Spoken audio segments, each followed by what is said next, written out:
kadugunan, sakit lang ng ulo, pati katawan. Subalit ang Diyos ay tapat, nagmamahal sa lahat. Walang di kaya siyang lutasin, gaano man kabigat. Tanging papuri at mga awit kay Jesus ibigay. Purihin natin pagkat ating Diyos ay tapat.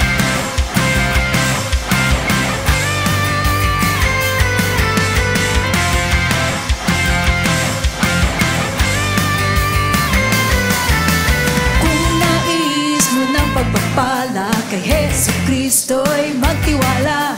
At kung ang katawa'y nanghihina, tibayan mo ang pananampalataya. Tunay na ang Diyos ay tapat, nagmamahal sa lahat. Walang di kaya siyang lutasin, gaano man kabigat. Tanging papuri at mga awit kay Jesus ibigay. Purihin natin pagkat ating Diyos ay tapat. Minsan pa, tunay na ang Diyos ay tapat, nagmamahal sa lahat. Walang di kaya siyang lutasin, gaano man kabigat. Tanging papuri at mga awit kay Jesus ibigay. Purihin natin pagkat ating Diyos ay tapat. O kayo naman, tunay na ang Diyos ay tapat, nagmamahal sa lahat. Tungtungan mo ang pananampalataya mo ngayong araw na to, na ang Diyos ang kikilos, ang Diyos ang tutugon, ang Diyos ang bahala sa problema mo. Purihin natin pagkat ating Diyos ay tapat. Tunay na ang Diyos ay tapat, nagmamahal sa lahat. Walang di kaya siyang lutasin, gaano man kabigat. Tanging papuri at mga awit kay Jesus ibigay. Purihin natin pagkat ating Diyos ay tapat. Minsan pa, tunay na ang Diyos ay tapat, nagmamahal sa lahat. Walang di kaya siyang lutasin, gaano man kabigat. Tanging papuri at mga awit kay Jesus ibigay. Purihin natin pagkat ating Diyos ay tapat. Purihin natin pagkat ating Diyos ay tapat. Purihin natin pagkat ating Diyos ay tapat. Purihin ka, purihin ka.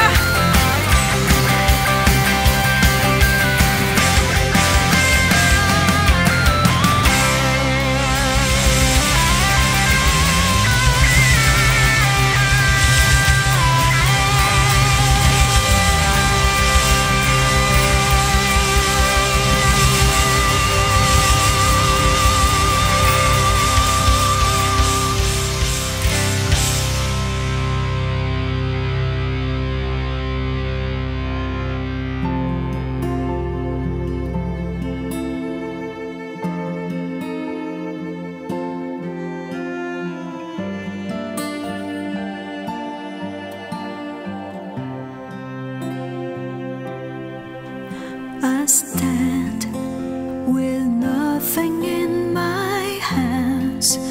There's nothing I can offer but myself, oh Lord, all of myself, yet unworthy of this calling. And still my heart longs to praise, my spirit yearns and faints for you, only for you. How I desire to worship, so hear me now. I sing hallelujah, hallelujah.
To your name, Lord, we give you praise and honor, dominion and power.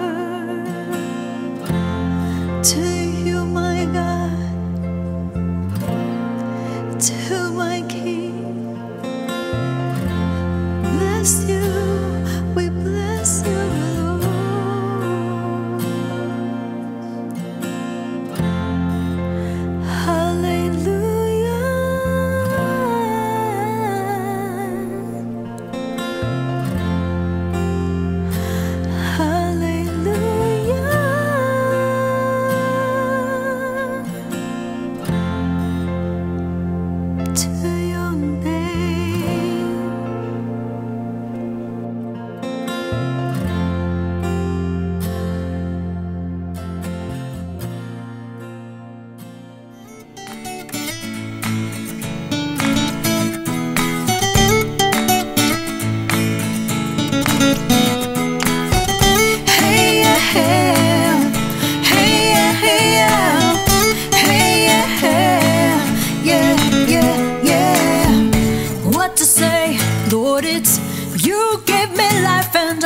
I can't explain just how much you mean to me now that you have saved me, Lord.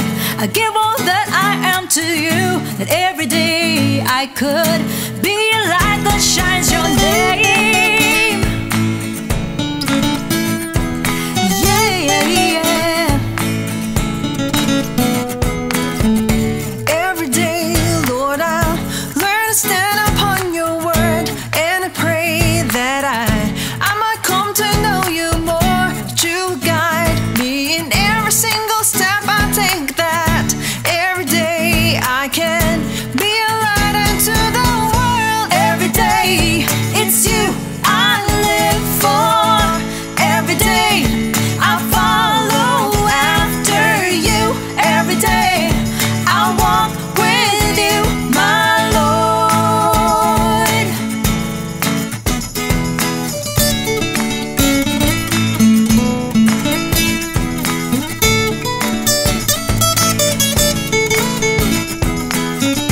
Every day, Lord, I learn to stand upon your word, and I pray that I might come to know you more, that you would guide me in every single step I take, that every day I can be a light unto the world. Every day it's you I live for. Every day I follow after you. Every day I walk with you, my Lord. Every day it's you I live for. Every day I follow after you. Every day I walk with you, my Lord.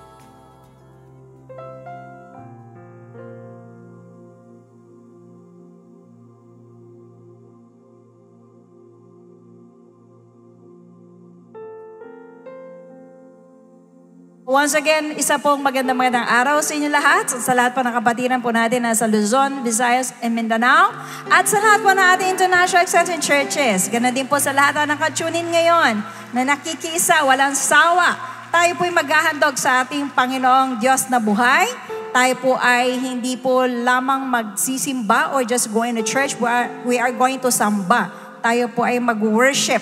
Kaya nga po tayo nagpanimula ng salamat. Minsan papasok po tayo sa gawain, mabigat, may karamdaman. Alam ko po, no, dahil uso po ang karamdaman, pero pagpasok sa gawain, ibigay po natin we have to just let it go. Bigay na lang po natin sa Panginoon yan, sapagkat si Lord po ay magkakaroon po siya ng isang surprise sa lahat po na pumupunta sa gawain. Na paglabas natin dito, talaga ba parang bago na naman po tayo, mga kapatid. Ano po? Sapagkat nag-fail po o nagbusog o nagpuno ang ating Panginoon ng Ayun po pinakamahalaga sa lahat. Bawat punta natin ng presence niya. Jeremiah chapter 20 verse 9.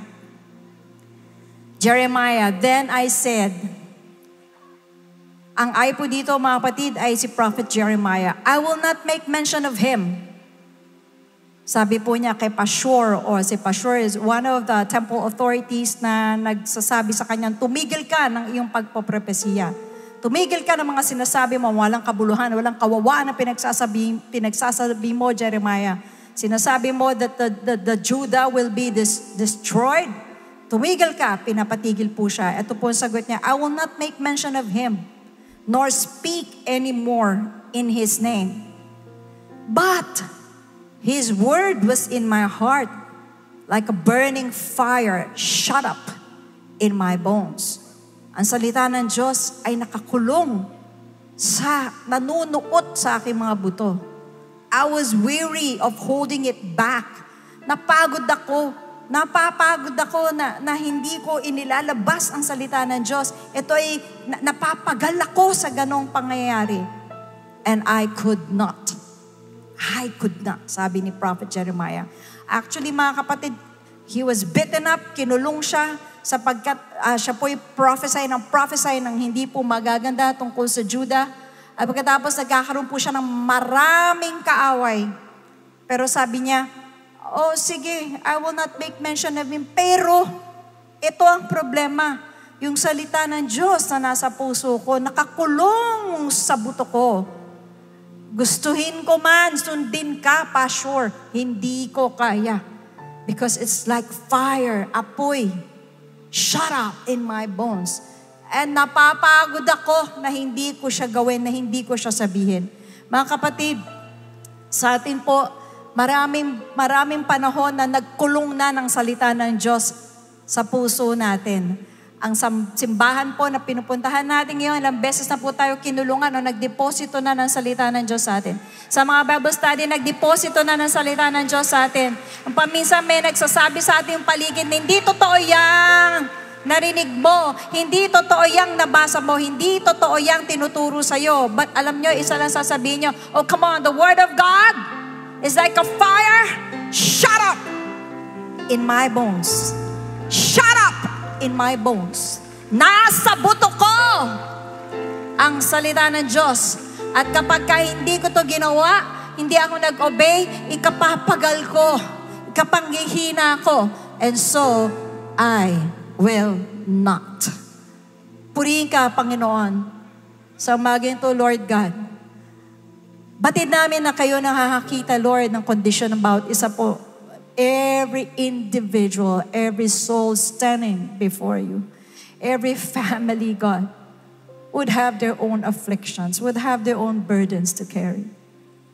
Nandito kami, Panginoon Diyos, in full hope, punong-puno ng pag-asa na ang salita mo ay kailanman di magmamaliw. Ang salita mo ay kailanman, Panginoon, ay hindi mawawala ng bisa. Na nandito kami, nakatayo pa rin po, Panginoon Diyos, sa bawat letra na nababasa namin sa Biblia, sa bawat tinig na naririnig namin sa aming pong mahal na bishop na gagamitin mo, na pupunin mo na naman ang triple portion of your anointing ngayong araw na ito, na gagawin mo siyang messenger, Panginoon, para sa aming lahat. Sa bawat tinig na maririnig namin, Panginoon, alam po namin, ay kami, Lord guys, sinisigaan mo, inaapuyan mo ang aming pananampalataya. At Panginoong Diyos, lalabas na naman kami ngayon na punong-puno kami ng spiritual na blessing, spiritual na pagpapala, at kasama doon, Panginoon Diyos, ay mga katugunan sa aming pong suliranin na inilatag namin at inilagay sa altar mo. Ngayon, Lord, iniwan po namin sa bahay ang mga problema. Pero kayo po, alam nyo ang mga problema namin.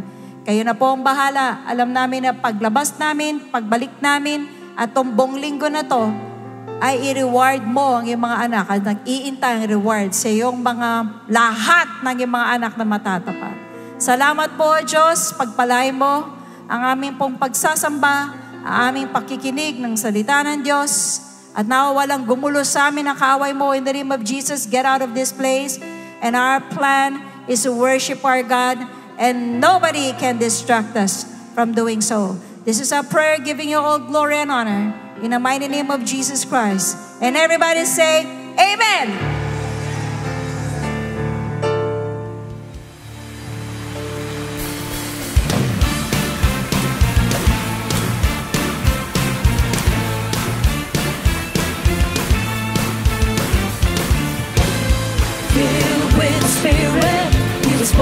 prophesy. The prophet Jeremiah, he would lift his voice and cry, "Be quiet, folks commanded, go home and leave us alone." But how can you be quiet when there's fire in your bones? Fire, shut up in my bones. Holy Ghost and fire, shut up in my bones. Fire, shut up in my bones. Holy Ghost and fire, shut up in my bones. Some people may get offended because I dance and shout. They say it's too much emotion and there's too much moving about. Don't tell me to be quiet, go sit down in my pew. For if you felt like I felt, you'd be shouting too. It's just my fire, shut up in my bones. Holy Ghost and fire, shut up in my bones. Fire, shut up in my bones. Holy Ghost and fire, shut up in my bones. Some people may get offended because I dance and shout. They say it's too much emotion and there's too much moving about. Don't tell me to be quiet, go sit down in my pew. For if you felt like I felt, you'll be shouting too. It's just my fire, shut up in my bones. Come on, Holy Ghost and fire, shut up in my bones. It's just fire, shut up in my bones. Holy Ghost and fire, shut up in my bones. It's just my fire, shut up in my bones. Holy Ghost and fire, shut up in my bones. It's just my fire, shut up in my bones. Holy Ghost and fire, shut up in my bones. It's just my fire, shut up in my bones. Holy Ghost and fire, shut up in my bones. Fire, shut up in my bones. Holy Ghost and fire, shut up in my bones. Holy Ghost and fire, shut up in my bones. Holy Ghost and fire, shut up in my bones. That's right. Let's get some inspiration. Come on. Hallelujah! We praise you, Jesus!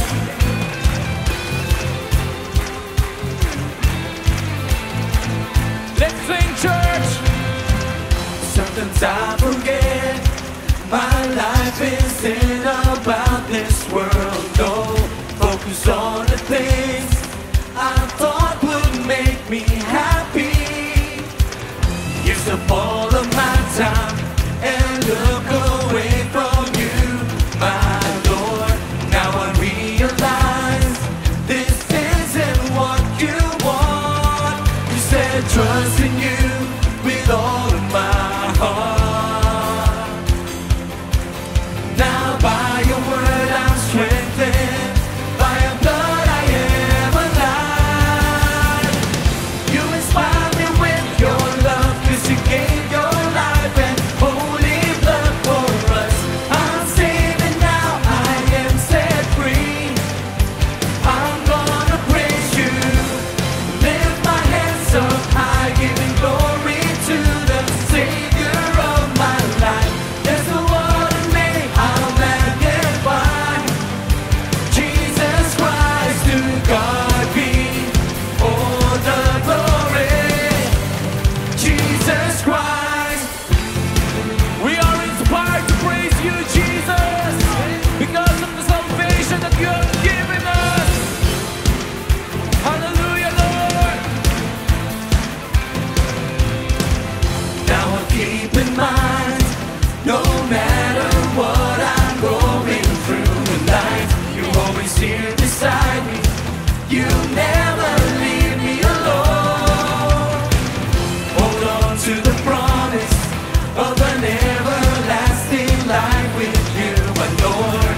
Whatever happens, I can do anything. I'll trust in you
for us.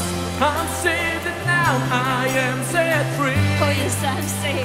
I'm gonna praise Oh you. yes, I'm free. Lift my hands up high, giving glory to the Savior of my life. There's no other name I'll magnify. Jesus Christ, you inspire me with your love, 'cause you gave your life and holy blood for us. I'm saved and now I am set free. I'm gonna praise you. Lift my hands up high, giving glory to the Savior of my life. There's no other name I'll magnify. Jesus Christ, to God be all the glory. We give you all the glory. Jesus Christ, to God be all the glory. Jesus Christ. Hallelujah.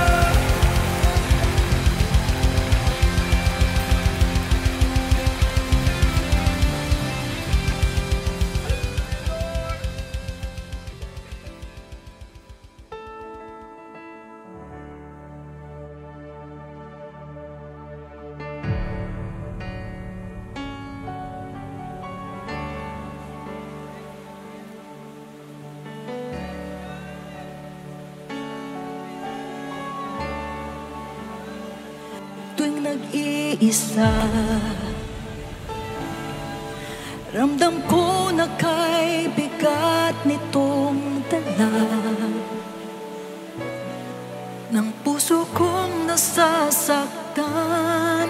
Hindi malaman na aking gagawin, ako ba'y susuko na? Ngunit ikaw ay nariyan, di mo ako pinabayaan, Panginoon. Ang nagbibigay lakas sa aking puso, ang aking tanging sandigan. Alam kong ano man ang mangyari, di mo ako iiwan. Mga hawakan, mga pangako mo, ang papuri tanging sa'yo.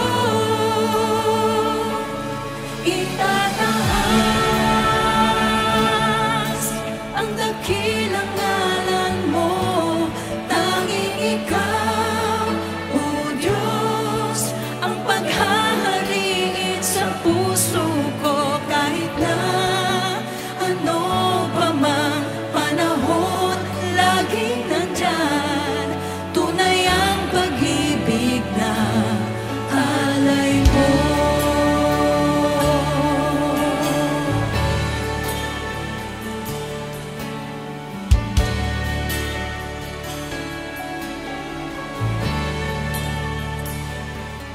Panginoon,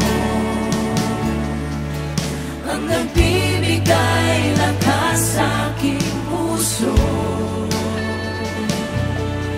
ang aking tanging sandigan. Alam kong ano man ang mangyari, di mo ako iiwan. Pangahawakan, mga pangako mo, ang papuri tanging sa'yo. Itataas ang dakilang ngalan mo, tanging ikaw, O Diyos,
Okay, buriin ng Diyos mga kapatid.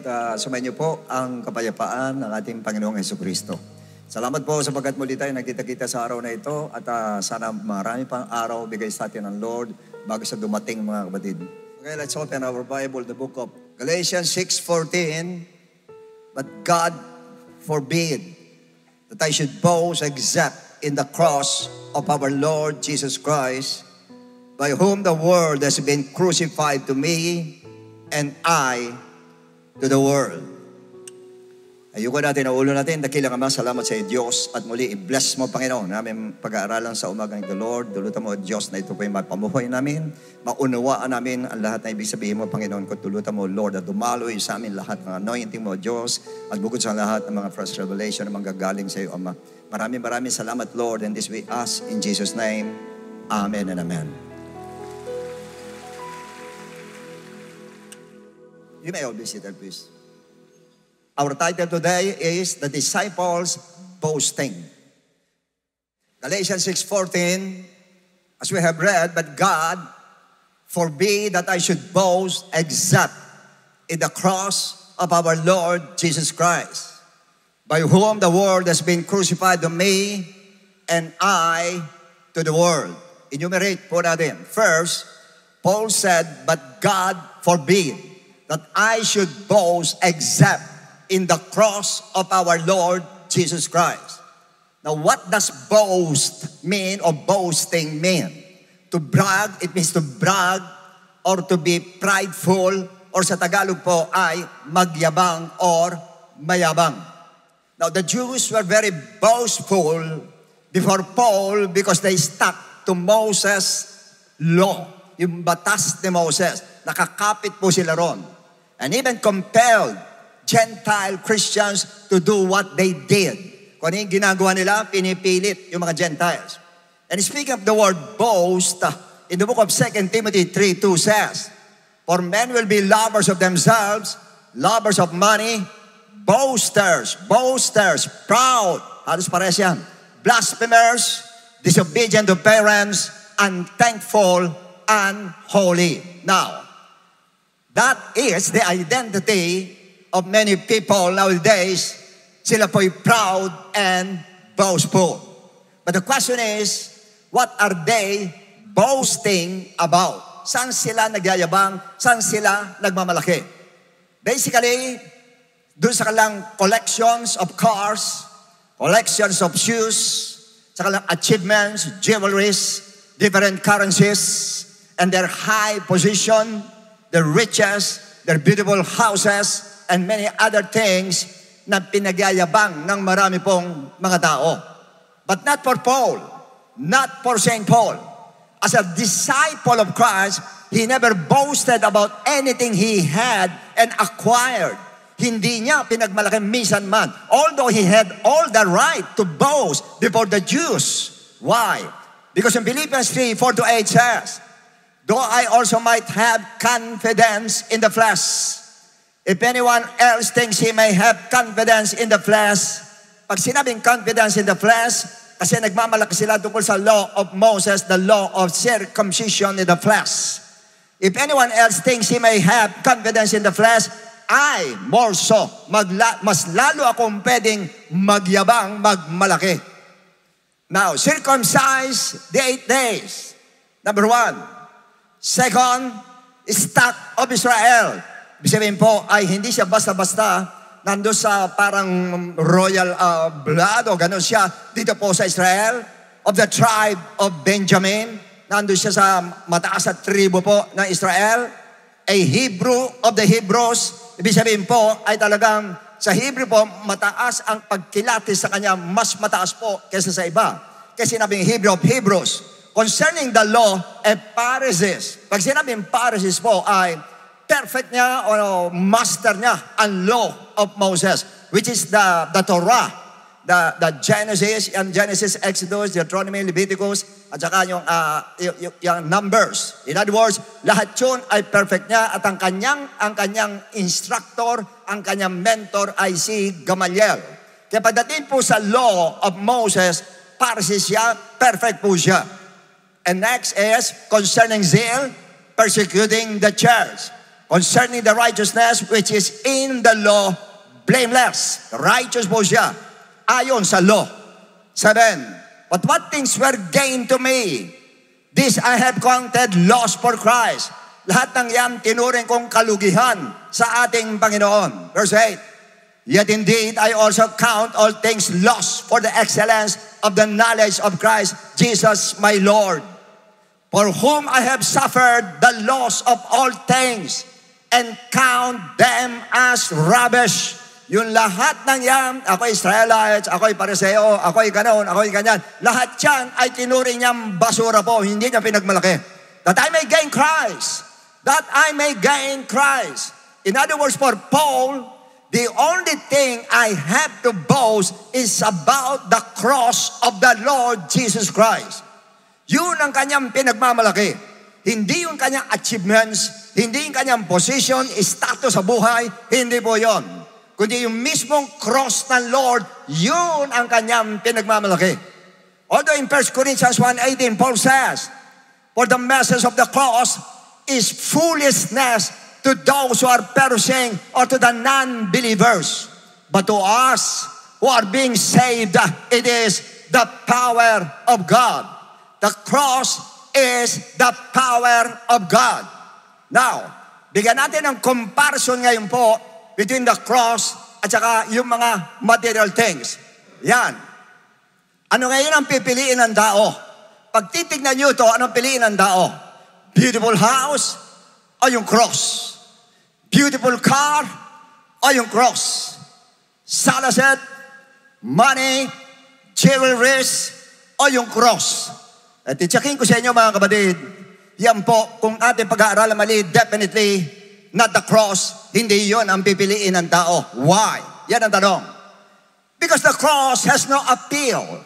It has no charisma, no beauty, no attraction para sa kanila po. Hindi sila ma-attract. But instead, cross is a picture of torture, a picture of miserable situation, a picture of humiliation and judgment, and most of all, a picture of death. Pag sinabing cross. That's why they are rejecting the cross and the one who was nailed to the cross. Why? Because they had no idea about the messages behind the cross. That's why they keep on rejecting, belittling, ignoring, and even mocking without knowing that there are great messages behind the cross. At yun din ay dapat alam natin. We always mention about the cross, but most of us, we do not know what is behind or the messages behind that rugged cross. That's why Paul was boasting about the cross. It's because he knew the messages behind that cross. At yun ngayon, ang pag-aaralan natin. What are those messages? Number 1 is the message of freedom from sin. Romans 6:6 and 80. We know that our old man was crucified with him. Take note the word old man. So that the body of sin would no longer dominate us, so that we would no longer be enslaved to sin. Okay, now, we know that, enumerate natin. Our old man was crucified at the cross with the Lord Jesus Christ. That means our old nature that God hates most, which is sinning intentionally. O yung pong pagkakasala o magkasala na intentional na ginagawa po natin. In Ephesians 4:22 says, ano-ano yon? That you put off concerning your former conduct, the old man. Yun ang ating old man, your former conduct, yung dati mong ugali, yung dati mong buhay, yung dati mong pinamumuhay. Which grows corrupt according to the deceitful lust. Therefore, putting away lying. Yan ang number 1. Kasinungalingan po ay ginawang number 1 ang ating Lord.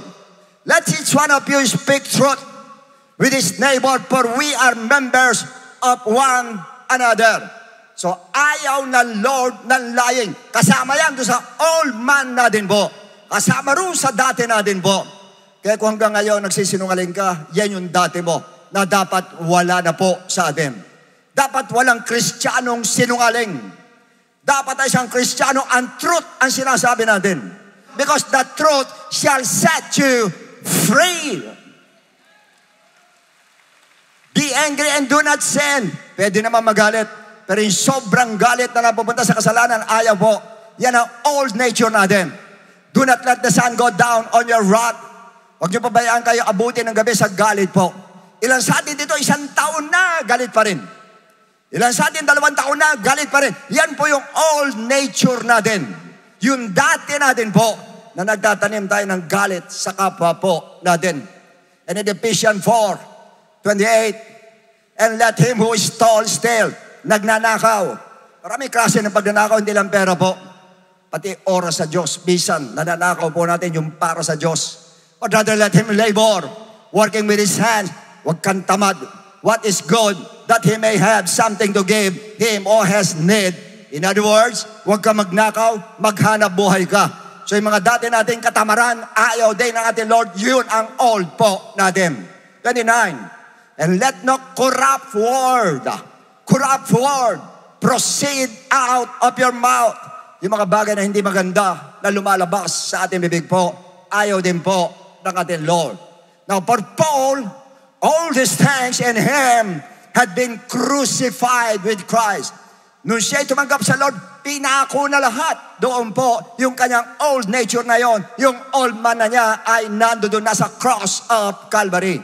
In fact, in Colossians 3:5-9, therefore, put to death your members or your earthly nature, which are on the earth, fornication. Dapat wala na pong fornication, uncleanness, passion, evil desire, covetousness, which is idolatry. Yang lahat ng yan dapat wala na po sa atin. Dapat wala na po. And next verse. Because of these things, the wrath of God is coming upon the sons of disobedience. Yan po ang dahilan kung ba't nagkakaroon ng judgment ang world. Dahil doon sa binanggit ko rin ng mga old nature natin na ginagawa ng mga non-believers po. And next verse. And which you yourself once walk. Dati na natin nilakaran yan. Dati na natin ginawa yan. Ibig sabihin po, ngayon, huwag mo nang gawin. Dapat siya nakapako na sa cross kasabay ng pagtanggap mo sa atin, Lord. At sabi niya, and when you live in them, next. But now, noon, ganyan kayo. But now, you yourselves are to put off, hubarin mo, pako mo, all this anger, this wrath, malice, blasphemy, filthy language out of your mouth. Alisin mo raw lahat. Verse 9. Do not, ayun na naman, do not lie to one another, since you have put up the old man. Pag sinungaling ka, nandun pa rin ang old man sa atin po. Yung luma natin, nandun pa rin. With his deeds. In other words, talaga number one ayaw ng Lord ay mga liars. That's why liars go to hell. Yun ang sinasabi ng Bible po.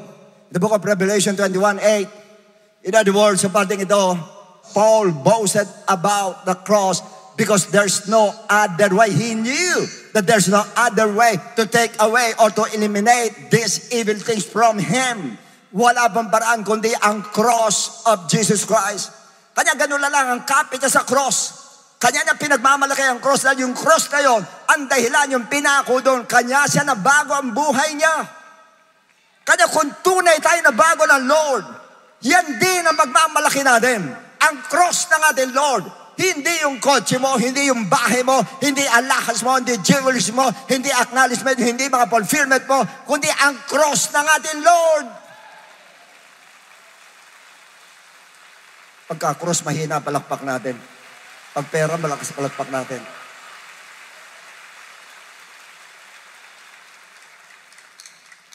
Second, so that the body of sin would no longer dominate us. Ibig sabihin, hindi na tayo kontrolado po ng kasalanan. Na madalas, ang desire natin ay yung mga bagay na ayaw ng Diyos nung araw. But now, we can control ourselves. Magkasala man, ang dali mo mag-repent. Ang dali mo tumalikod, dali mo mag-repent. Why? Nandun agad ang cross ng ating Lord. Maalala mo ang cross ng ating Panginoon po. At ang pangatlo, so that we are no longer enslaved to sin. Hindi na tayo gapos ng kasalanan. We are free from sin because of that cross. In other words, one of the messages of the cross is freedom from sin. Malaya na tayo. At yan tayo ngayon. Lahat tayo ngayon kung sabihin, ako tao lang, kayo huwag. Sapagkat pinalaya na tayo ng ating Lord. That's why you can control sin. You can avoid sin. Kaya mo i-avoid. Alalahanin mo lang yung cross ng ating Lord. Nandun sa cross ng ating Lord, pinako lahat yan. Everybody shout, praise the Lord. And how I wish na sana lahat tayo nasa mind natin at pinagmamalaki natin ang cross. Now, this is one of the reasons why Paul boasted about the cross. And how many people are in hell because they were not able to free themselves from sin. Hindi sila nakalaya po sa kasalanan. Millions and maybe billions of people are in hell. Nandun sa agony siya ngayon. Right now, ngayon mismo po. Nasa agony sila, naghihirap sila. Why? Hindi sila nakalaya sa sin. Hindi nila napalaya ang sarili nila pagdating sa kasalanan po. At yan ang gusto ko linawin sa inyo lahat. Sa kayon po, bihira nagtuturo ng kasalanan.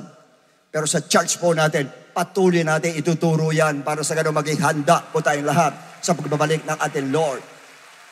They were in hell, or they are in hell because they ignored, they mocked, and because they do not know the messages behind the cross. Ang result is hell. Yan po ang nangyayari. Ilang tao, napakarami po, billions of people, nandun sa hell kasi hindi alam ang messages of the cross. Ayaw nila ng cross. They are rejecting cross. Yung pag sinabing cross, ayaw po. Alam lang cross, hindi maganda sa paningin, kaya ayaw po nila. The second message of the cross is the message of deliverance from death. Hindi po patay sa utang. Colossians 2:14. Pakinggan nyo maigi sa HC Standard Bible. He erased, binura niya the certificate of debt, yung pong certificate ng utang natin with its obligations that was against us, laban sa atin, opposed to us, and has taken it out sa paanong paraan? Of the way, by nailing it to the cross. Ipinako na rin sa cross yung mga utang na ano. In the Old Testament, pag sinabing debts were often recorded in a certificate or a written document. Basta may utang, may certificate po. In man's case, listen carefully, pati kayo nanonood sa television. Once na may kasalanan at gumagawa ka ng kasalanan, may utang ka na agad sa taas.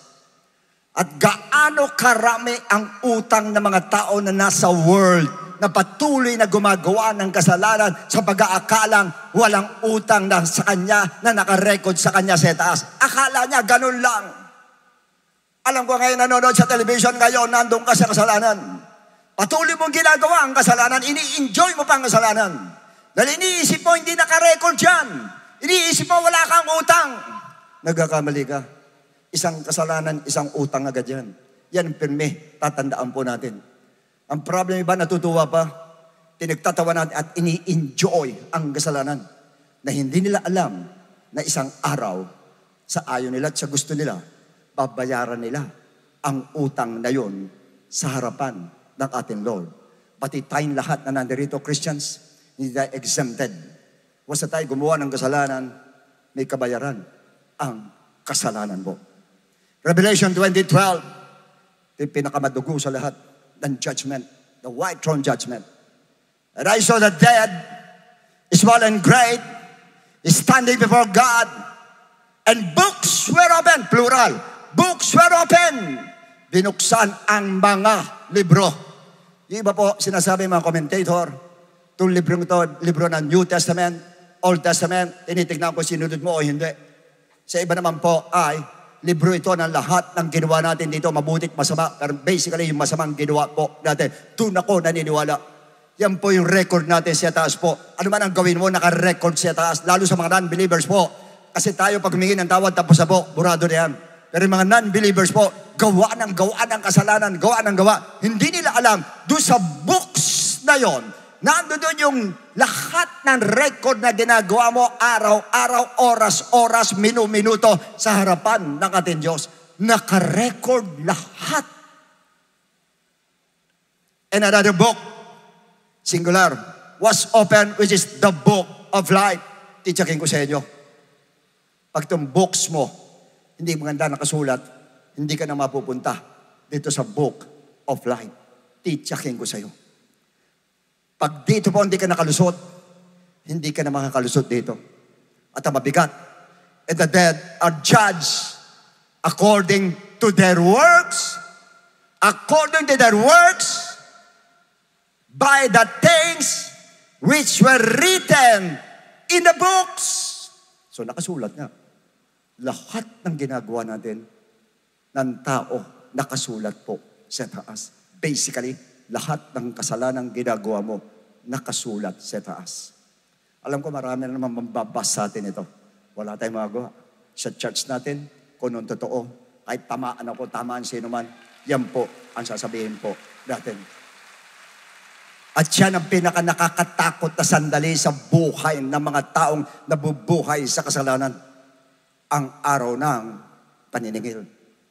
Na walang ibang hatol, walang ibang bayad, kundi ang lake of fire na hindi alam ng lahat ng mga non-believers. Nakita nyo pati sa politiko natin. Hindi ko sinasabi lahat. Pero alam nyo rin yan. Sila mismo nagsasabi, maraming corrupt government officials. Nakangiti sila, baliwala sa kanila, mamumuhunan, kakandidato, pagkatapos ayan, kukunin sa tao, nanakawin sa tao ngayon. Walang anuman kung gawin nila. Hindi nila alam ito. Hindi nila alam na bawat kusing na ginagastos nila, ninanakaw nila, naka-record sa taas. In the first place, ang mabigat doon, lahat ng mga government officials ay minister of God. The book of Romans 13, 1-2. Sila po'y pinili ng Lord, ginawa minister ng Lord, hindi para magnakaw, kundi para gumanap ng kanilang tungkulin po. Kanya yung lahat ng pinaglalaroan ng batas, pinaglalaroan ng ating gobyerno, nakaw dito, nakaw doon, ulitin ko nila lahat. Yung mga sila rin nagsasabi niyan, nakaw dito, nakaw doon, corruption dito, corruption doon. May araw ng singilan, my friend. At titsakin ko sa'yo, hindi nyo napupuna. Sinabi ng James 3:14, whereas you do not know what will happen tomorrow. Gawa ka ng kasalanan, whereas you do not know what will happen tomorrow. Sabay tanong ni James, what is life? Life is like a vapor that appears for a while, then vanishes away. Ang buhay daw ng tao parang usok lang, mamaya wala na. And that's true. Mabilis ang buhay ng tao. Kaya yung judgment na yun, napakabilis nun na magaganap sa'yo. Sa first judgment pa lang, tapos ka na. Sa Hades na, ang tuloy mo. Yun ang last judgment, the white throne judgment, pinakamabigat na judgment, which is the lake of fire, ang punishment po. Doon, wala na po iba. Kaya ulitin ko, yung lahat ng gumagawa ng ganyan, pati kayo nanonood sa television, hindi ko sinasabi ito para i-condemn ka. Sinasabi ko to para malaman mo ang katotohanan, para na sa ganon magbago isip mo, tumalikod ka na dyan, at na sa ganon tanggapin mo na si Christ, para tagapagligtas mo, para na sa ganon maalis ka sa ganyang sitwasyon. And I know what is the reason. Ba't ka ganyan? I know. Wala kang freedom from sins. Your bondage of sin. At yung lahat ng tao wala sa Lord ay bondage of sin. Once wala ka sa Lord, you are not in Christ, definitely you are bondage in sin, o ikaw ay nakagapos sa kasalanan at hindi mo matatanggihan yan. Hindi po. Pero tayong tumagap sa Lord dahil sa cross of Calvary na yon, madali natin tanggihan ang kasalanan. Kung magkasala man, madali tayong humingi ng tawad sa ating Panginoon dahil malakas ang conviction ng cross ng ating Lord. Kaya ganyan po sinasabi ng mga non-believers. Sana kung meron kayong kamag-anak na nandiyan sa ganyang sitwasyon, kaya pinaasikaso sa atin ng Lord, ang mga souls na yan, para hindi sila umabot sa ganun judgment. Pero sa atin po, dahil sa habag ng Diyos, tayong lahat na kumilala sa Kanya, nabura lahat yung ating kasalanan. Noon pa, ipinako na sa cross, mula pa nang tayo magkaroon ng accountability, burado lahat ang kasalanan po natin. In Isaiah 43:25, NIV says, even I am who blots out your transgression. Ako ang nagbubura ng inyong kasalanan for my own sake and remembers your sins no more. Ang sabi ng Diyos, ako ang magbubura ng kasalanan mo. Doon sa books na yon, buburahin ko ang kasalanan mo. At hindi ko na aalalahanin, gano'n ang Diyos po natin. Yes. Natutuwa tayo dahil pinalaya po tayo lahat. Everybody shout, praise the Lord. So, sa katabi mo, napakapalad mo. Yes. Wala na tayo sa ganong sitwasyon po. Wala na po. Hindi ko sinasabi, hindi ka magkakasala.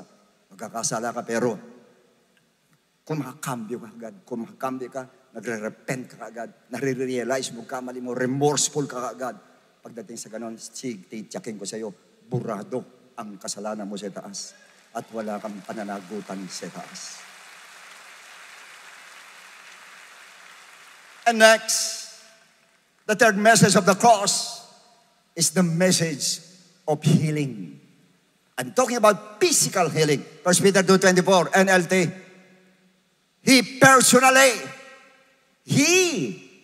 Jesus Christ personally carried our sins in His body on the cross so that we can be dead to sin and live for what is right.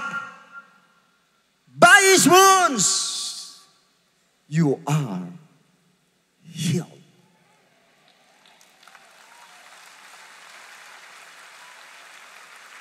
Wala kayo nabuna.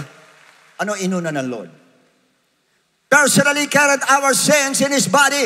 Kinuha niya ang kasalanan, nilagay sa katawan niya. On the cross, ayun naman ang cross. Why? So that we can be dead to sin and live for what is right. Yun muna. Then, by His wounds, you are healed. Kasi, wala na ito. Naging righteous ka, kaya nandun ngayon ang healing sa ating Lord. Although, may mga pastors, commentators, even commentators, sinasabi ng healing dyan ay spiritual healing. Ako naniniwala kasama spiritual healing, pero hindi niyo pwedeng alisin ang physical healing po dyan. Dahil unang-una ang tumanggap ng sugat, hindi yung kaluluwa niya, yung katawan niya tumanggap ng sugat. So in other words, doon sa sugat na yun, doon gumaling ang ating pong mga karamdaman po. Ano kung tutuusin po, mga mananampalataya, pati kayo mga nanonood sa TV. Hindi dapat matakot. Ano man ang sakit mo ngayon, huwag kang matakot. Pangako ng Lord yan. By His wounds, by His stripes, you are healed. Past tense. Basta't nandoon ang iyong pananampalataya at faith sa Lord, titiyakin ko sa'yo, anuman ang karamdaman mo, gagaling po. Malakas ang loob ko kasi sa akin mismo, ilang beses ginawa ng ating Lord. Kaya yung mga preacher na hindi naniniwala sa healing and miracles of God, kawawa po itong mga preachers na ito. Kawawa pati members sila. Pero mapalad kayo, naniniwala tayo sa healing, naniniwala tayo sa miracle. Dahil ang tunay na Church of God, nandun pa rin ang healing, nandun ang miracle ng Diyos. Glory to God! That's why anyone among you, sino man sa atin dito, you are sick, may sakit ka, sinabi ng book of James 5, prayer of faith. The prayer of faith will heal your sickness. Gagaling tayo sa prayer of faith. Kaya sa atin lahat, alam ko marami sa inyo may karamdaman. Uso ngayon, napakarami po may karamdaman, mabibigat na karamdaman. Pero makikita nyo kung paano kumilos ang Lord. Kahapon sa ating fasting, may nag-testify. Yung anak niya po ay cancer po, ang sakit. 4 na best lang kinemo. Pagkatapos doon, nagpa-check up ulit. Cancer-free na po siya sa ngayon po. Pinag-pray na pinag-pray, wala po ang cancer sa kanya. Kaya may miracle. Andyan pa rin, hindi lang siya. Marami pa nagpatotoo mga kapatid na nandun sa karamdaman, gumagaling po sila. Kanya kasabi ko sa inyo, pagka anumang karamdaman ang dumarating sa atin po, huwag takot. Huwag takot. Sa isip agad yung cross. The cross. The cross. The cross.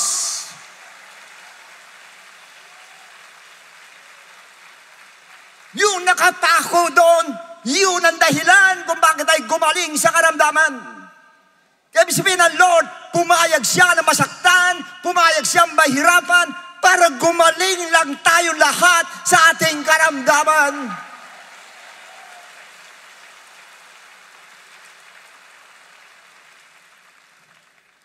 At kung maaari man hindi ka gumaling, namatay ka. May sinabi ang Bible, the death of a saint is precious in His sight. Mahalaga raw ang kamatayan ng saints sa mata ng ating Lord. Why? Unang reason po, I'm sorry, forget the verse. Isaiah, verse 1 yan eh. Talaga pala sometimes, kinukuha na ng Lord para hindi na magkasala. Kinukuha ng Lord, pagkaganon po, para wag nang magkasala. Kanya, for the good pa rin. Kaya lahat tayo, pag namatay tayo, for the good ang kamatayan po natin. Iba-ibang reason ng Lord, pero it's always for the good. Pag namatay ka, it's always for the good. Saka sa atin po, walang kamatayan. Tulog lang po sa atin. Natutulog. Pag namatay po, natutulog lang. Naunuhan nyo ba? Bakit? In 1 Thessalonians 4:16, ano sinabi nga doon? Those who died in Christ, yun daw namatay kay Kristo, hindi mauuna itong mga buhay. Una silang bubuhayan, at tapos sabay-sabay tayong aakyat sa taas. Bubuhayan po yan. Physically, bubuhayan po sila lahat. Kaya sa kanila, sleep ang tawag ng Lord. Tulog lang ang tawag ng ating Panginoon. Natutulog. Natutulog yung body, but not the soul and spirit. Soul and spirit kasama ng ating Lord. But the body nandoon, natutulog. Nandoon sa loob ng libingan, natutulog. Because one day, kahit lasog-lasog na yan, kahit yan sabihin natin na cremation pa yan, mabubuo uli yan. Kasama buto, kasama litid, kasama lahat ng ugat, kasama ang laman niya, flesh niya, mabubuo. Pero ibang flesh na po. Glorified body na po pag nabuo yan. At yun ay isang maganda sa atin po. Why? Because of the message of the cross. And the number 4 message, the last message, is the message of reconciliation with God. Ephesians 2:12. Remember, at that time, ayun na naman, noong mga araw na yun, wala pa tayo sa Lord. You were separate from Christ. Hiwalay kayo kay Christ. Tayo lahat, hiwalay tayo kay Christ. Wala tayo kay Christ, pero tumatawag tayo kay Christ. At tulad ngayon, ang daming tumatawag kay Christ, hindi niya alam, hiwalay siya kay Christ. Ganun tayo dati. Not only that, you are excluded from citizenship in Israel. Hindi ka spiritual Israelites, hindi. Gentile ka. Ikaw ay tawagan pagano, ang tawag sa'yo. Sumasamba sa Diyos-Diyosan. And foreigners to the covenants of the promise. Hindi ka kasama sa mga pangako ng Diyos. And you are without hope. Yan ang buhay natin noon. Walang pag-asa. Naalala ko nung magkasakit kami ni Pastora. Nervous breakdown. I was afraid of her and she was afraid of me. Nagkakatakutan kami sa isa't isa. Hindi kami makatulog. Kasi because of fear. Yung spirit of fear. Na-captured kami ng spirit of fear. Parehas po kami. And noon, wala pa kami kay Christ. Hindi namin alam yung Jesus Christ. We accept Jesus Christ. Wala po. We are both doon sa aming religion. Alam na natin kung ano yun. I'm very fanatic. And I was very fanatic to my religion before. Imagine, 9 years pumapasan ako doon. Pagkatapos, 9 years pumapasan ako sa kabila. Yung ginagawa ko yung bakas dahil doon sa aking pagiging fanatic sa aking religion. Because I thought, yun po, ang truth. Hindi ko alam na hindi yun ang truth. Kaya sa parte yan, nangyari po, nagkasakit kami, but we are without hope. Wala kaming pag-asa. Binigay kami ng doktor, and mismo the doctor said, Mr. Santos, Mrs. Santos, there's no hope for that. Yun lang, sabi niya, it's only God. Mismo doktor nagsabi, ang dami namin gamot, pero hindi kami gumagaling. But thank God, nung kami tumanggap sa Lord, pinag-pray kami ng pastor. I think that was 1984, 83. Magmula nun, hanggang ngayon po, nawala yung sakit po namin. Pinagaling kami ng ating Lord. Nagkaroon kami ng pag-asa. Nagkaroon kami ng God. Imagine before you are without God in this world. And what do you think will happen to you if you are without God in this world? Yung nga may God ka na nahihirapan tayo, what more yung wala kang God na mabuhay ka sa world. But then, ano sinabi na next verse? But now, in Christ Jesus, you who once were far away have been brought near by the blood of Christ. Tayo dati malayo sa Kanya, hiwalay tayo sa Kanya, di tayo kilala Niya, wala tayo sa Kanya. Ngayon po ay malapit na tayo sa Kanya. Ganong kalapit ang Diyos sa atin? Ganong kalapit ang Diyos sa atin? Yan ang heart mo. Ito bibig mo. Sabi mong God, ito siya. Nasa iyo mismo ang God, hindi lang malapit. And in verse 14, for Christ Himself has brought peace to us. He united Jews and Gentiles. Pinagkasundo niya mga Hudyo at mga Gentiles katulad natin into one people when His own body on the cross. Yun na naman ang reason. Because of the cross, na bilang tayo bilang spiritual Israelites po tayo. Na-join po tayo sa Israelites na talaga yun lang ang anak ng Diyos. Pati tayo naging anak ng Diyos because of that cross and that man on the cross. He broke down the wall of hostility that separated us. Next. And one body to reconcile both of them to God through the cross. Reconcile through the cross by which He put to death their hostility. In other words, hindi lang ang Jews, ang chosen people, pati tayo po naging chosen people because of that cross. And out of 8 billion people in the world, we are among those chosen by God because of the cross. And there's no more discrimination between the Jews at sa ating Gentiles. Wala na po. Pati sa harapan ng Lord, we were reconciled to God. Dati kagalit natin ang Lord, enemy natin ang Lord. Pero ngayon, bati na tayo ng Lord. Reconciled na po tayo sa ating Diyos. That's why in 1 Peter 2:10, the last verse, who once were not a people, but now the people of God. Dati hindi tayo people of God. Pero ngayon, people of God. Who had not obtained mercy. Wala tayong habag noon. Walang habag ang Lord sa atin. But now have obtained mercy. Ngayon po, nasa atin na ang habag ng Lord. And honestly speaking, ano man ang problem mo, any kind of problem you have, hindi ka rin dapat matakot. Why? Because of the mercy of God that endures forever. Nasa atin ang habag ng ating Lord. Nasa atin po habag ng Lord. Kaya ano man ang mangyari sa atin, always remember about the cross. Yung messages behind the cross, nandoon po. At ngayong alam na natin, kaya natin ipamuhay. Pag malaki mo na ang cross ng ating Lord.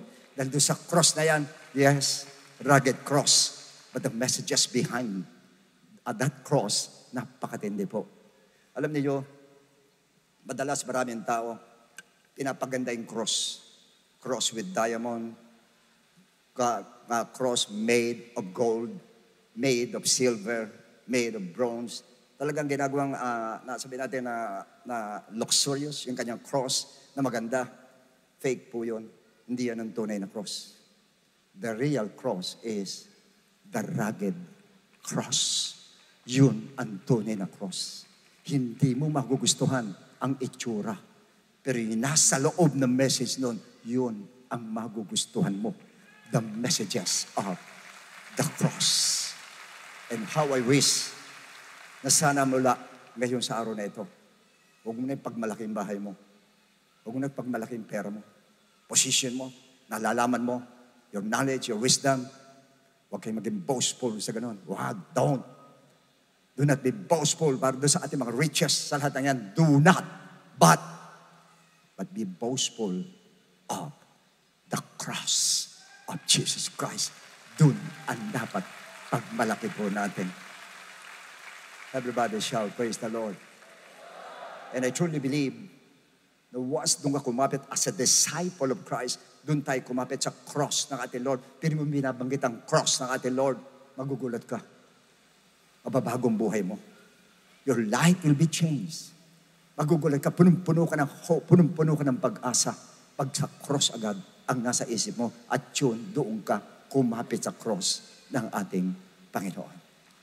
Kasi sa ito mga kapatid, alam ko marami sa inyo, iba't ibang klase ng problema ang dinadanas natin. Pero naniniwala ako, ang sagot ay nandun at the cross of Calvary. Nandun ang lahat ng answer ng ating prayers po. So we all stand please. And choir please. Ano ba yung choir natin? Let's sing this song. The Old Rugged Cross. And while we sing this song, please, isipin natin and meditate about the cross of Calvary. Isipin natin, doon tayo yumakap. At yun ay yakapin natin, the cross of Calvary as a disciple of Christ. On a hill far away stood an old rugged cross, the emblem of suffering and shame, Yes, Lord. and the love that on cross where the dearest and best for a world of lost sinners was slain. So I'll cherish. So I cherish the old rugged cross till my trophies at last I lay down.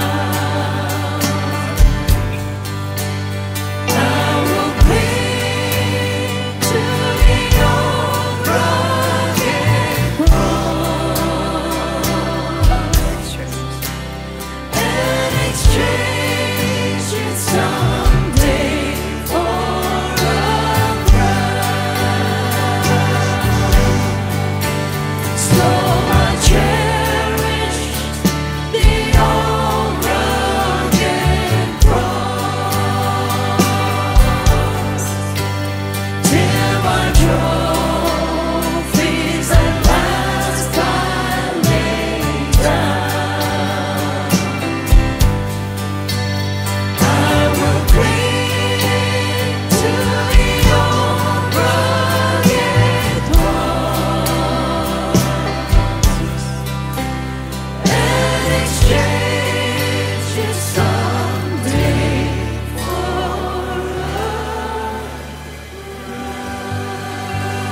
Just close your eyes. Close your eyes, please. Close your eyes.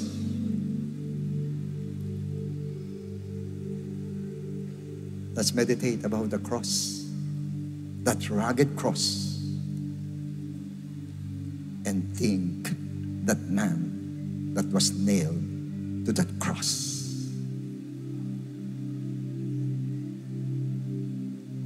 Yan ang reason kung bakit tayo malaya ngayon pagdating sa kasalanan. Yan ang reason kung bakit wala tayong utang sa taas sa ating kasalanan. Ang cross ang reason din kung bakit tayo gumagaling sa ating karamdaman dahil sa lahat tayo na nakapako sa cross. At tayo na pagkasundo sa Lord dahil sa cross na yan. Diyos na nasa langit. Alam ko marami sa amin dito, O Diyos, ando pa rin ang takot, pag-aalala sa kanilang mga problema sa buhay. Pero ngayon nalaman namin, O Diyos, na wala kami dapat ikatakot, Lord. Basta't kami, O Diyos, ay nakakapit sa krus na yun, Lord. At yun na siyang pinagmamalaki namin, Panginoon ko. Ang cross mo, Panginoon. Sabagat nando doon, behind that cross, nando mga messages, Panginoon, na kailangan po namin, Panginoon ko. Kaya tulutan mo, O Diyos, mula sa araw na ito, lahat kami nandirito ay mabuhay po sa magitan ng aming pagkapit sa cross na ito, Panginoon, na magbibigay ng lakas sa amin, Panginoon, Magbibigay ng pananampalataya, Lord, para na sa ganun makalabang kami sa lahat ng mga problema namin sa buhay. Sa katunayan, ginawa mo ito sa cross of Calvary, Lord, para kami po ay magaanan. Hindi para mabigatan, Panginoon, hindi magaanan, O Diyos. At magkaroon kami, Panginoon, ng laban sa lahat po ng mga aming laban sa buhay, ang mga struggle sa buhay. Tulungan mo ang bawat isa mula sa araw na ito. Ito meditate namin, Panginoon. Hindi mga cross ngayon, na magagandang cross, na may mga diamonds, mga gold. Hindi po yun. Yung rugged cross, Panginoon, ang paisip mo sa amin. Yung cross mismo pinagpakuan sa iyo, Panginoon ko, na siyang itinubos ng aming mga kasalanan, Ama. Kaya Lord, yunat mo kami mo sa lahat na nandirito, O Lord. Kami lahat na nandirito, Lord. I-capture mo mind namin, ang heart namin, Panginoon ko, na ilagay mo sa heart namin. Walang iba, pati sa aming isipan, ang rugged cross 2,000 years ago. Salamat po, Panginoon ko. At mula sa araw na ito, kami po ay kakapit sa krus na ito.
Praise the Lord. Maraming salamat po sa Panginoon dahil sa pamamagitan po ng mensahe pong ito na binigay niya po sa araw na ito ay mas papapahalagaan po natin yung pong sacrifice po na ginawa po ng ating Panginoon sa cross of Calvary.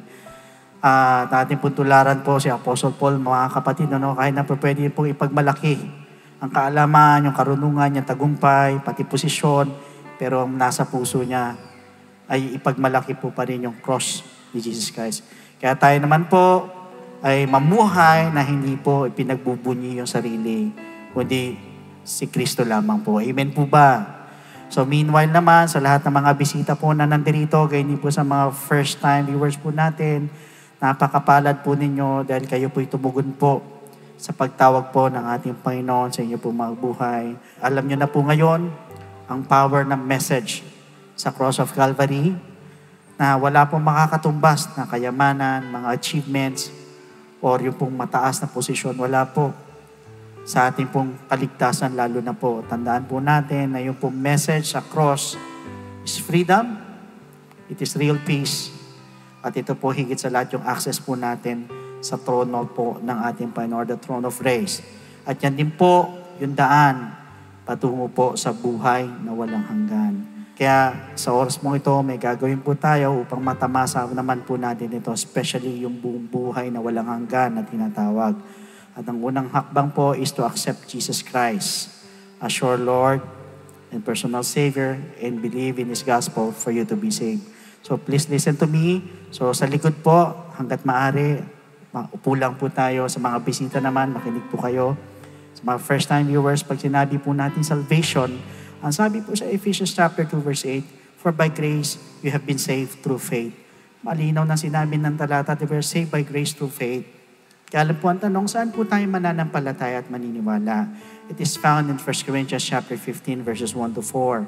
It is about the death of Christ, the burial of Jesus Christ, and the resurrection of Jesus Christ. Yung pong death, burial, and resurrection. Tatlo po yan na kailangan po natin sampalatayanan at paniwalaan. Perhaps iba sa inyo, familiar tayo dyan. Alam niyo na siya po'y namatay, siya inilibing, at sa ikatlong araw siya po'y nabuhay na magbuli.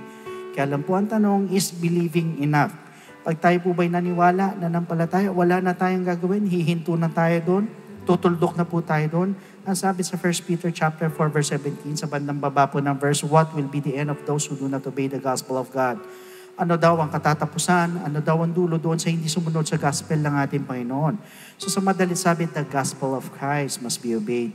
Pag tayo nanampalataya, tayo naniwala, kailangan lakipan po natin ng pagsunod. Ang gospel po ay sinusunod, hindi lang po ito sinasampalatayanan, kundi kailangan sundin po natin.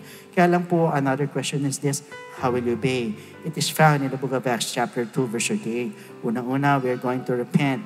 We're going to ask for forgiveness. We're going to confess our sins. Tayo po hihingi po ng tawad sa ating pong Panginoon, sa lahat po ng ating pong manangawang mga pagkakasala. At kung pakiramdam mo, ang dami mong kapalpakan, ang dami mong kasalanan, mabibigat yung nagawa mong kasalanan, but for as long as nandun po yung genuine repentance, yan po ang tinitignan ng ating Panginoon, yung taos puso na pagsisisi. Believe me, my friend, the Lord is willing and able to forgive your sins. Diyan din po papasok yung pong death to sin.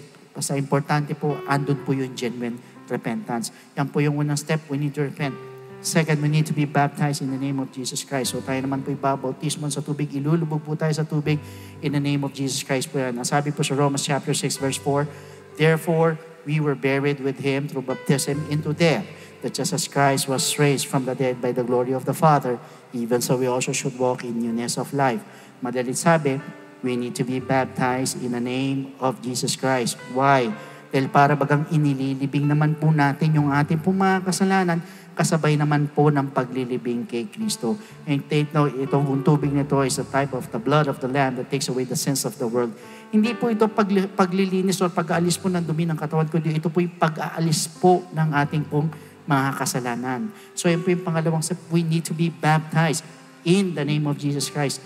Now, the third step is we need to receive the gift of the Holy Spirit. Diyan naman papasok ang ating transformation, yung ating pong regeneration. Sa madalit sabi, tayo mababago na po. Nabanggit niya sa Romans 8:11, ganyan sa Titus 3:5. In fact, once we receive the gift of the Holy Spirit, we're also receiving power. Power saan? Sa lahat ng mga bisita na nandito, sa mga first-time viewers, aminin nyo man hindi, lahat tayo may kahinaan. Maliit na kahinaan, malaking kahinaan, kahinaan pa rin sa harapan ng ating Panginoon yan. Kung minsan, pinipilit natin magbago 1, 2 buwan, perhaps mayroon pa tayo mga bisyo, may mga masasama tayo ugali, pilit natin nagbabago, pero sa mga susunod naman na bumabalik ka sa dati, bakit? Sarili mo lang. But you know what, my friend? Once you receive the gift of the Holy Spirit, yun po yung sinasabi nating power. Power to overcome all our weaknesses. At yan din po yung magpapaalala po sa atin para makasunod po sa kalooban po ng ating Panginoon. So take note, ito pong 3 bagay na ito, kailangan maganap po sa atin. First, we need to repent. Second, we need to be baptized in the name of Jesus Christ. And third, we need to receive the gift of the Holy Spirit. And that is what we call the good news. And that is the gospel of Jesus Christ. Kaya sa pagkakataon po ito, sa oras na ito, pwede po ba na iyuko po ninyo yung mga ulo sa mga bisita po na nandito, kaya hindi po sa mga first-time viewers? At pikit po ninyo yung mga mata. And kindly, just whisper a short prayer sa ating Panginoon. Kung sa tingin mo, marami kang kapalpakan, marami kang mali, marami kang nagawang kasalanan sa Panginoon, sabihin mo lang sa Lord, Lord, I'm sorry, patawarin mo po ako. Linisin mo po ako. Binagsisisihan ko po lahat ng mga nagawa kong mali. Just a short prayer to the Lord, telling Him that you are really sorry.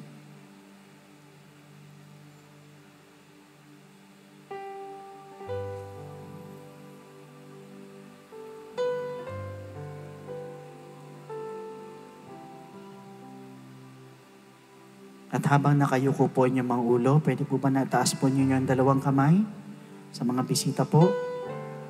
At habang nakapikit din ang mga mata, yuko ninyo yung mga ulo, tayo po sa likod, tumayo po tayo, tapat natin yung kamay natin sa kanya.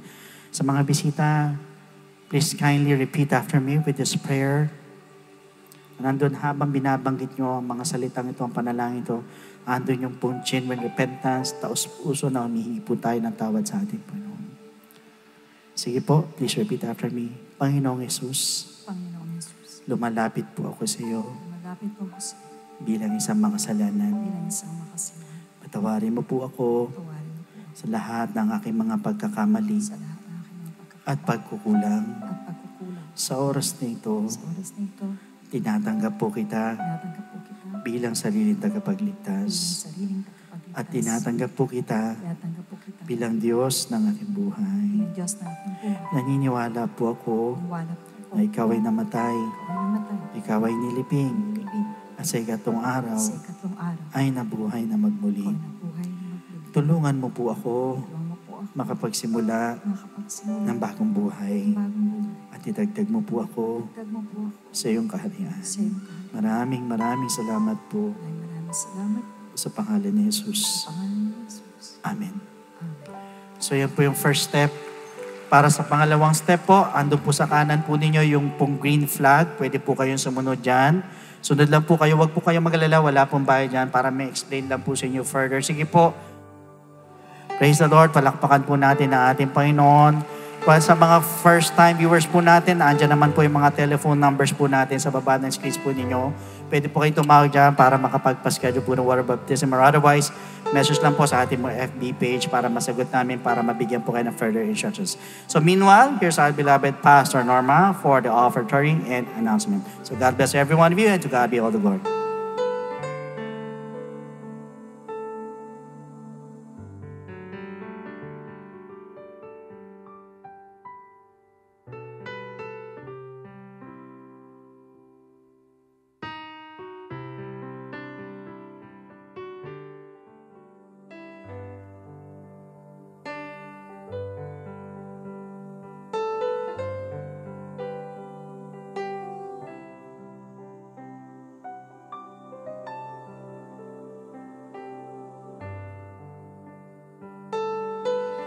Amen. Praise God.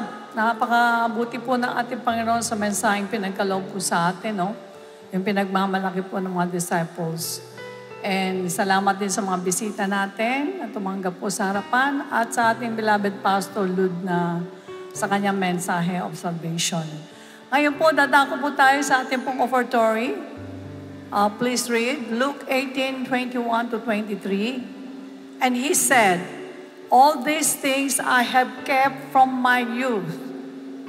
Verse 22, so when Jesus heard these things, he said to him, "You still lack one thing. Sell all that you have and distribute to the poor, and you will have treasure in heaven, and come, follow me." Verse 23, but when he heard this, he became very sorrowful, for he was very rich. Purihin po ang Diyos. Tunay nga po na napakahirap pong pumasok sa Kingdom of God ang isa pong super rich, katulad ng binasa natin. Kasi ang akala po ng mayamang mayaman ay nagagawa na niyang lahat ang mga kautusan ng Lord. Kaya lumapit siya sa Panginoon. Ano pa daw pa ang kulang niya? Sabi niya, wala na po Lord, lahat nagawa ko na.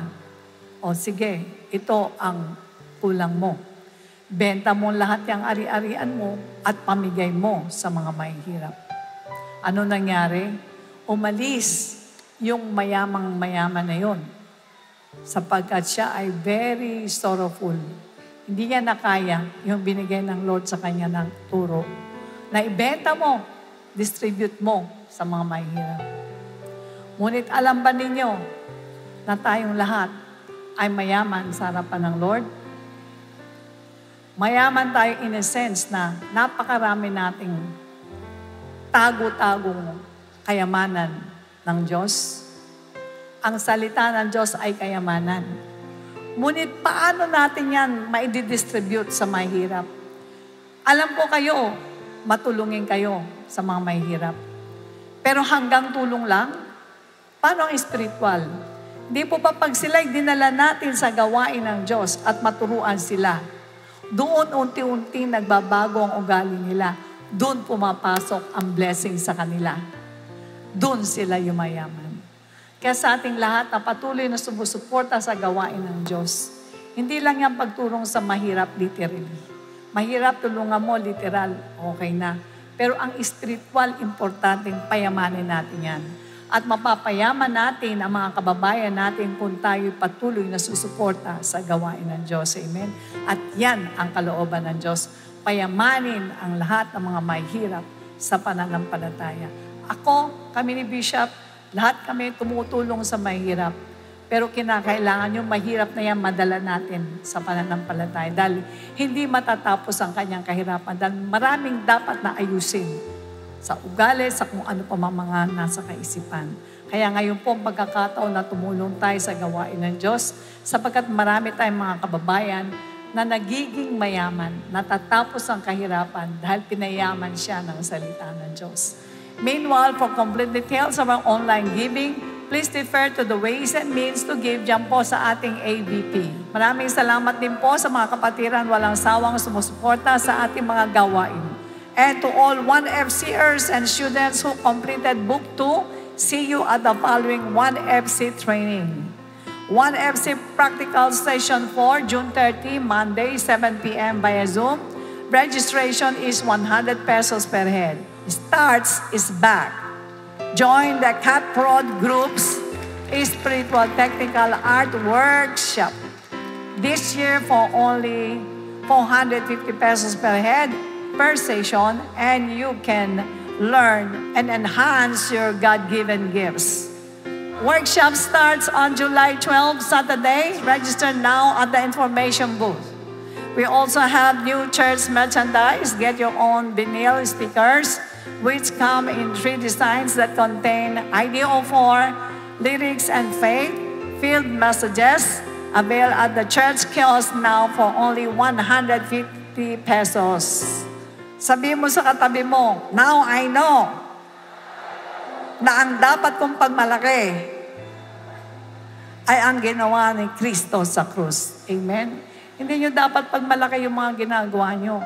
Super ganda ng ginawa ng Panginoon bago siya makarating dun sa krus. Isipin nyo kung kayo ay parang ayaw na ninyo maging Kristiyano, isipin mo lang ang hirap ng Lord sa'yo. Tutulo yung luha mo. Sino ka para mapansin ng Lord at nandirito ka ngayon? Napakaraming tao sa mundo para lang tayong kuto, hanip sa harapan ng Diyos. Pero nakita ka. Nakita na hirap ka. Hindi dahil sa mabuti ka, mabait ka, matulungin ka, kundi dahil nahabag si Lord sa atin. Tandaan ninyo, nahabag lang si Lord sa akin, kaya ako nandirito. Amen? Yung po natin ang ating mga ulo. Let us pray.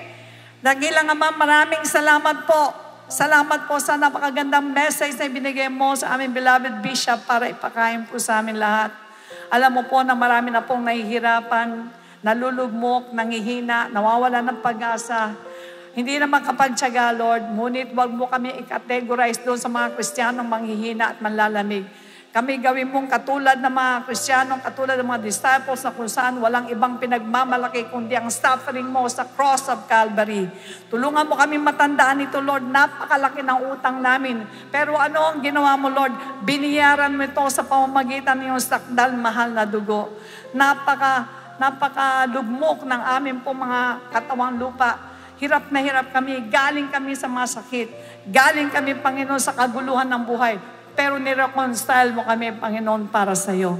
Kaya, Ama, tulungan mo po na ikintal mo sa isipan ng bawat isang nakinig ngayon, isipan at sa puso ang paghihirap mo sa cross of Calvary na dapat namin ipagmalaki ito, Lord. Hindi ang aming ginawa, hindi ang aming sarili, kundi kayo. Sapagkat sino kami, Panginoon, para maunawaan mo kami, para kahabagan mo kami. Maraming salamat, dalangin po namin, Lord God, na iunat mo ang iyong mapagpalang kamay sa bawat isang mga anak mo nandirito, mula ulo hanggang talampakan ay pagpalain mo. Ingatan mo mga kaisipan, puspusin mo ng wisdom and knowledge, Lord, sa pakikipagbakas sa mga mundong ibabaw na to. Huwag mong pahintulot, Lord, sa mga gawa ng kaaway. Huwag mong pahintulot sa mga temptation at ganon din ang katawang lupa. Ingatan mo po, Lord, sa mga deadly diseases na ngayon Panginoon, ay meron na namang balita ng kakalat na naman sa ngayon, Lord God. Proteksyonan mo ang iyong mga anak at ang mga kabuhayan, Lord. Katulad ng pangako mo, ibubuhos mo masaganang pagpapala sa iyong mga anak. Gagamitin mo kaming channel of blessing sa iba upang ang mga iba, Panginoon, na nalulugmok sa kahirapan ay matulungan namin at madala namin sa iyong harapan. Maraming salamat ganun din sa mga tao na lumapit po sa harapan. Nawa hanggang sa susunod na aming gawain ay makasama na po namin sila. At silang lahat ay mapatawad mo sa kanilang pagkakasala. Patuloy na pinapanalangin ang aming bansa, Lord. Patuloy mong ibigay sa amin, Lord, ang peace and order sa aming bansa. Huwag mo kami pahintulot sa gera, Lord. Bigyan mo ng katilinuhan ang mga leaders namin, especially ang aming presidente, Lord God. Lord God, tulungan mo po ang iglesia na to sa aming pong Operation Joshua na mapalaganap namin ang mabuting balita sa iba't ibang dako ng aming lugar. Salamat po sa iyo. Ingatan mo po ang bawat isa. In Jesus' name we pray. And everybody say, Amen. The Lord bless and keep you and make His face shine upon you and be gracious to you and lift up your countenance upon you and give you peace. God bless you and to God be the glory.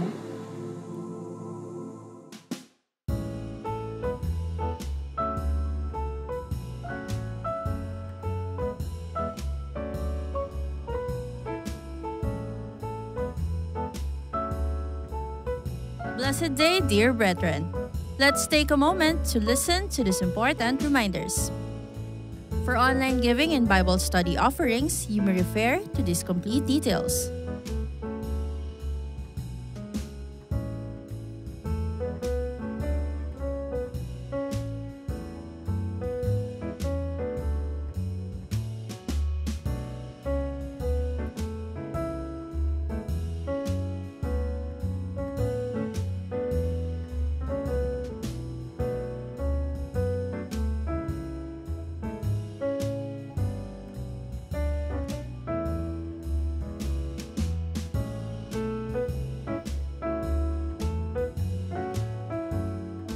To all who give via check, please indicate the correct account names.